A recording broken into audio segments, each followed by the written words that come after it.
I'm not aware of missing anything. Well, no, I wasn't either until I quit. I used to get to that office 9 o'clock sharp every morning, no matter how I felt. I used to lay awake nights for fear that I wasn't going to get that contract.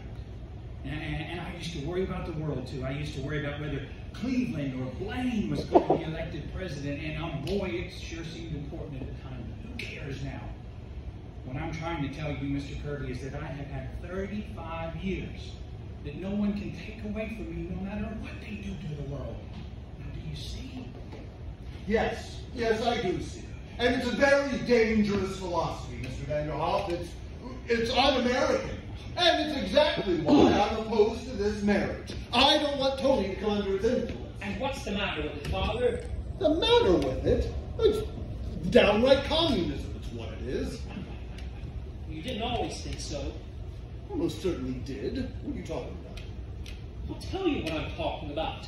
You didn't always think so because there was a time in which you wanted to be a trapeze artist. Don't be an idiot, Tony. Oh, yes, I came across those letters you wrote to grandfather. Do you remember those? No.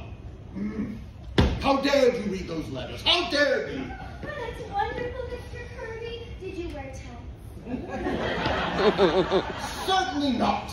The whole thing was absurd. I was 14 years old at the time. Yes, but at 18 you wanted to be a saxophone player. You remember that? Tony? And at 21 you ran away from home because grandfather wanted you to go into the family business. It's all down there in those letters in black and white. You didn't always think so.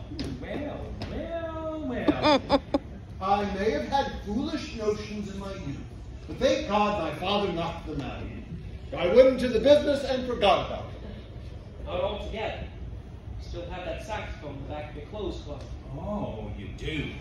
That's enough, Tony. We'll discuss this later. No! I want to talk about it now. I think Mr. Vanderhoff is right. Dead right. I am never going back into that office. I have always hated it, and I am not going on with it.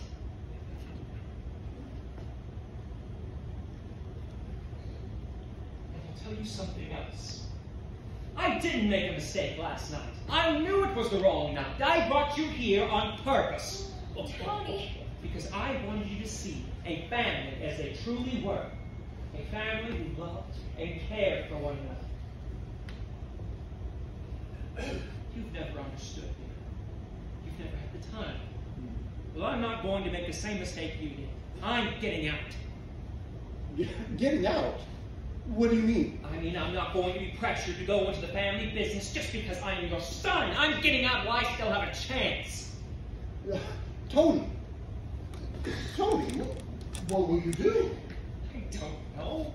Maybe I'll be a bricklayer, but at least it'll be doing something that I want to do. That must be the cat. Hey, Ed, would you ask him to wait for just a minute? Grandpa. Mind, Alice?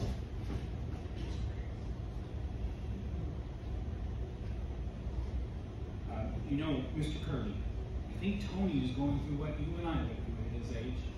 I think if you listen really close, you can hear yourself saying the same things to your father 25 years ago. We all did it, and we were right.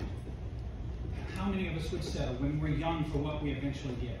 All those dreams and plans, what happens to them? It's only a handful of the lucky ones that can look back and say that they even came close. So before they clear out that closet, Mr. Kirby, I'd get a few good hours on that saxophone if I were you. I beg your pardon. Before making the blimps, how many will there be to dinner? Oh, Your Highness, may I present Mr. Anthony Kirby and Mr. Kirby Jr., the Grand Duchess Olga Katrina. How's that? Well, how do you do? Now, before making the blimps, how many will there be for dinner? Oh, I'd make a whole stack of them, Your Highness, you can't ever tell. Oh, good. The Tsar always said to me, oh, but do not be stingy with the blimps.